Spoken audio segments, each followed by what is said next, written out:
আসলে অনেকে আমাকে ফোন দিচ্ছেন, আমার মোবাইলে 6% চার্জ আছে। আমি সবাইকে অনুরোধ করব, আমার গ্রামের বিশেষ করে আজমনগর গ্রামের সবাইকে অনুরোধ করব, আপনারা কোনো কিছু তো আক্কা না করে বের হয়ে যান ঘর থেকে। আপনাদের গুরুত্বপূর্ণ জিনিস নিয়ে বের হয়ে যান।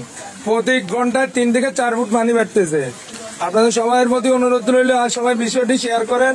2 নম্বর ইঙ্গুলি ইউনিয়ন আজমনগর গ্রামের বর্তমান চিত্র এটি। পানি আরো বাড়বে, প্রতি ঘন্টায় 3 ফুট পানি বাড়তেছে। এখন কেউ আমাকে ফোন দিয়ে বিরক্ত করবেন না, কেউ ফোন দিয়ে বিরক্ত করবেন না। কই পারিস না, দুধ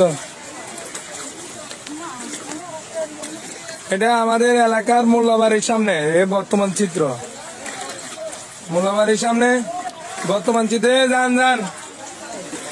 এখানে 2 জন স্বেচ্ছাসেবী